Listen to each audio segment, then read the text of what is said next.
IB ഉദ്യോഗസ്ഥ മേഘയുടെ മരണത്തിൽ സഹപ്രവർത്തകനെതിരെ ആരോപണവുമായി പിതാവ്. മകളെ IB ഉദ്യോഗസ്ഥൻ സാമ്പത്തികമായി ചൂഷണം ചെയ്തു.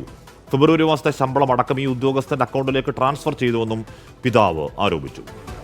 ഇപ്പോൾ പരാതി കൊടുത്തിരിക്കുന്ന പേട്ട പോലീസ് സ്റ്റേഷനിൽ ADGP മനോജ് അബ്രാസ് സാറിന് പരാതി കൊടുത്തിട്ടുണ്ട്. FRR തിരുവനന്തപുരം IBയുടെ ഓഫീസിൽ പരാതി കൊടുത്തിട്ടുണ്ട്. അപ്പോൾ നമുക്ക് കിട്ടിയ എവിഡൻസ് ലാപ്ടോപ്പ് നമ്മുടെ കയ്യിലായിരുന്നു. അത് നമ്മുടെ കയ്യിൽ മീൻസ് അവിടെ റൂമിലുണ്ടായിരുന്നു. അത് അവർക്ക് ഹാൻഡ് ഓവർ ചെയ്തിട്ടുണ്ട്. പിന്നെ മൊബൈൽ ഓൾറെഡി അവരുടെ കയ്യിലുണ്ട്. അപ്പോൾ ഇതൊക്കെ ഇനി ഫോറൻസിക് ലാബിലേക്ക് അയക്കണമെന്നാണ് അവിടെ നിന്ന് അറിഞ്ഞത്. നമുക്ക് കിട്ടിയ എവിഡൻസിൽ ബാങ്കിൻ്റെ സ്റ്റേറ്റ്മെൻറ്റിൽ പറയുന്നതാണ് സാമ്പത്തികമായിട്ട് എല്ലാം അവളെ ചൂഷണം ചെയ്തുകൊണ്ടേയിരുന്നു.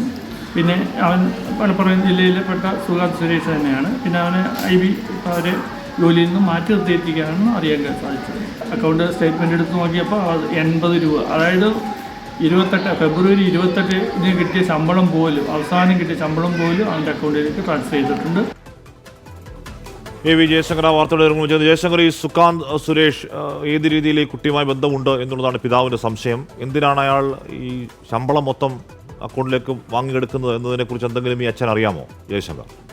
അതായത് ആശ്മി, ഈ മേഘയുടെ മരണവുമായി ബന്ധപ്പെട്ട കുടുംബം വലിയ ഗുരുതര ആരോപണങ്ങളാണ് സഹപ്രവർത്തകനായ ഉദ്യോഗസ്ഥനെതിരെ ഉന്നയിക്കുന്നത്. അയാൾ വലിയ സാമ്പത്തിക തട്ടിപ്പ്, സാമ്പത്തിക ചൂഷണം തന്നെ മേഘയെ വെച്ചുകൊണ്ട് നടത്തിയെന്നാണ് ഇദ്ദേഹം പറയുന്നത്. മേഘയുടെ അക്കൗണ്ടിലെ ഫെബ്രുവരി മാസത്തെ ശമ്പളമടക്കം മുഴുവൻ തുക ഇയാൾ സ്വന്തം അക്കൗണ്ടിലേക്ക് മകളെ കൊണ്ട് ട്രാൻസ്ഫർ ചെയ്യിച്ചു. ഒപ്പം തന്നെ മകൾ മരിക്കുമ്പോൾ അക്കൗണ്ടിൽ കേവലം ഉണ്ടായിരുന്നത് 80 രൂപ മാത്രമെന്നാണ് മധുസൂദനൻ പറയുന്നത്. ഇക്കാര്യം അന്വേഷിക്കണം ആവശ്യപ്പെട്ട പേട്ട പോലീസിനൊപ്പം തന്നെ ഉന്നത പോലീസ് ഉദ്യോഗസ്ഥർക്കും പരാതി നൽകിയിട്ടുണ്ട്. ഈ അക്കൗണ്ട് വിവരങ്ങൾ ഉൾപ്പെടെയാണ് ഇത്തരത്തിലൊരു പരാതി നൽകിയിരിക്കുന്നത്. കഴിഞ്ഞ ദിവസം വീട്ടുകാർ ഇത്തരത്തിൽ അക്കൗണ്ട് പരിശോധിച്ചപ്പോഴാണ് ഇങ്ങനെ ഒരു കാര്യം ശ്രദ്ധയിൽപ്പെട്ടത്. ഈ മലപ്പുറം എടപ്പാൾ സ്വദേശിയായ സുകാന്ത് സുരേഷിനെതിരെയാണ് ഈ കുടുംബം ഇത്തരം ഒരു ആരോപണം ഉന്നയിക്കുന്നത്. ഇവർ ഒരുമിച്ച് ട്രെയിനിങ് പൂർത്തീകരിച്ചതാണ്. അതിനുശേഷം ഇദ്ദേഹവുമായുള്ള ബന്ധമാണ് ഈ മരണകാരണമൊക്കെ ഉൾപ്പെടെയുള്ള ആരോപണങ്ങൾ കുടുംബം ഉന്നയിച്ചിരുന്നു. ഇപ്പോഴെന്തായാലും ഈ ഇദ്ദേഹത്തിന്റെ അക്കൗണ്ടിലേക്ക്, സുഗാന്തിന്റെ അക്കൗണ്ടിലേക്ക് മകളുടെ അക്കൗണ്ടിലെ പണം പൂർണ്ണമായി കൈമാറി എന്ന തരത്തിലുള്ള ഒരു ആരോപണമാണ് ഉന്നയിക്കുന്നത്. ഇതിൽ അന്വേഷണം വേണം.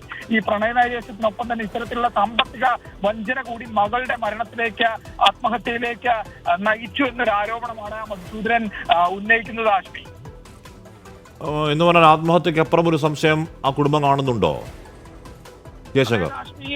പ്രാഥമികമായി പോലീസ് ഇതിന്റെ കോൾ ഡാറ്റ ഉൾപ്പെടെയുള്ള വിവരങ്ങൾ പരിശോധിച്ചു. ആ ഘട്ടത്തിൽ അസ്വാഭാവികമായി ഒന്നും കണ്ടെത്താനായില്ല. പക്ഷേ പിന്നീട് അങ്ങോട്ട് ഈ കുടുംബം കഴിഞ്ഞ ദിവസങ്ങളിൽ മകളുടെ ബാങ്ക് അക്കൗണ്ട് ഉൾപ്പെടെ പരിശോധിച്ചു. ആ ഒരു ഘട്ടത്തിലാണ് ഇങ്ങനെ ഉള്ള വിവരങ്ങളെല്ലാം തന്നെ കുടുംബത്തിന് ലഭിച്ചത്. കുടുംബം ഈ വിവരം പോലീസിനെ അറിയിക്കുകയും ചെയ്തിട്ടുണ്ട്. പ്രാഥമികമായി ഇത്തരത്തിലൊരു സാമ്പത്തിക വഞ്ചന മകളോട് ചെയ്തു. ആ വഞ്ചനയാണ് ഈ മരണത്തിലേക്ക് നയിച്ചത്, ആത്മഹത്യയിലേക്ക് നയിച്ചത് എന്നൊരു ആരോപണമാണ് കുടുംബം ഇപ്പോൾ ഉന്നയിക്കുന്നത്. പോലീസ് പ്രാഥമികമായി പ്രണയനൈരാശ്യത്തിനപ്പുറമുള്ള കാരണങ്ങൾ കണ്ടെത്തിയിട്ടില്ല എന്നൊരു നിഗമനത്തിലായിരുന്നു ആദ്യ ദിവസങ്ങളിൽ ഉണ്ടായിരുന്നത്. പക്ഷേ പോലീസ് ഈ കുടുംബത്തിന്റെ ആരോപണം കൂടി വന്നൊരു സാഹചര്യത്തിൽ അതുൾപ്പെടെ വിശദമായൊരു പരിശോധന എന്തായാലും ഇപ്പോൾ നടത്തുന്നു എന്നാണ് മനസ്സിലാക്കുന്നത്. വളരെ ഗുരുതര ആരോപണമാണ് ഒരു സഹപ്രവർത്തകനെതിരെ കുടുംബം ഉന്നയിച്ചിരിക്കുന്നത്. കാരണം ഈ പെൺകുട്ടി മരിക്കുന്ന സമയത്ത് ഈ എമിഗ്രേഷൻ IBയിലെ വളരെ സുപ്രധാനപ്പെട്ട ഒരു തസ്തികയിലാണ് പെൺകുട്ടി ഇരുന്നത്.